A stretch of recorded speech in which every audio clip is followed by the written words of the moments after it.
Hello बच्चों, let's see the question. So the question says, which one of the following options represent the sequence of formation of spindle fibers correctly? Spindle fibers के formation का क्या sequence होता है? Okay. So the key concept that we should know is about function of centriole. Function of centrioles. Okay, function of centrioles. The function of centrioles is what is centrioles? First of all, we have a structure organelle in an animal cell. Animal cells में हमारे पास एक organelle होती है, इसको हम कहते हैं centrosome. जो कहते हैं सेंट्रोजोम. ये सेंट्रोजोम किससे मिलके बनी होती है? Two perpendicular centrioles. Two perpendicular centrioles. दो सेंट्रियोल्स ऐसे परपेंडिकुलरली अरेंज्ड होते हैं एक दूसरे के 90 डिग्री पे. ओके. एंड इनके बाहर अमॉर्फस पेरीसेंट्रियोलर मटेरियल होता है, इनसे मिलके सेंट्रोजोम बनता है. These are what?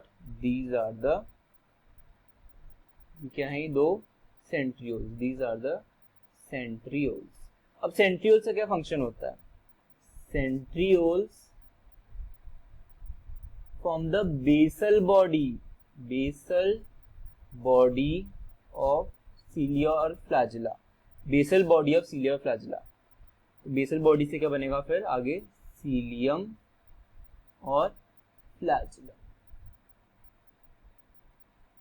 And then it forms spindle fibers. So let's see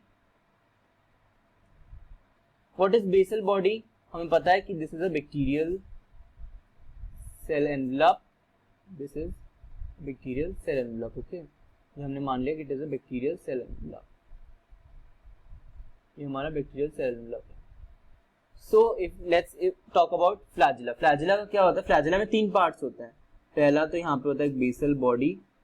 this is known as a basal body, जो कहाँ रहता है? सेल एनवेलप में अटैच रहता है. This part is the basal body. एक होता है यहाँ पे hook. This is the hook. और एक होता है filament. Filament is the longest part of flagella. ये होता है हमारा filament. Okay, this is the filament. Filament क्या करता है? विप्लैश लाइक मूवमेंट कराता है और सेल को मूव करवाता है. और जो हुक होता है, hook connects the filament to the basal body. इन दोनों कनेक्ट करता है. So, जो बेसल बॉडी होती है, बेसल बॉडी कौन बनाता है? This basal body is formed by centriole. Centriole से बेसल बॉडी बनती है और बेसल बॉडी ही आगे फिर फ्लैजिला का फॉर्मेशन करती है. और जो सेंट्रियोल होता है वो स्पिंडल फाइबर्स का भी फॉर्मेशन करता है. ऐसे ही स्पिंडल फाइबर्स का भी फॉर्मेशन होता है. क्वेश्चन में ये पूछा गया सीक्वेंस ऑफ फॉर्मेशन. सो क्या सीक्वेंस ऑफ फॉर्मेशन होगा? सेंट्रियोल होता है, बेसल बॉडी बनाता है. बेसल बॉडी से क्या बनता है? सीलियम और flagellum. Option C.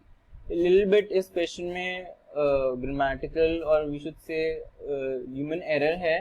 Sequence of formation of spindle fibres नहीं, sequence of formation of cilium और फ्लैजियम होना चाहिए, क्योंकि जो सेंट्रियोल होगा वो स्पिंडल फाइबर्स बनाएगा एंड सेंट्रियोल बेसल बॉडी भी बनाता है. दोनों अलग अलग बनाता है. ये स्पिंडल फाइबर्स का एग्जैक्ट सीक्वेंस नहीं है. So I hope you get the concept. Best of luck. Thank you.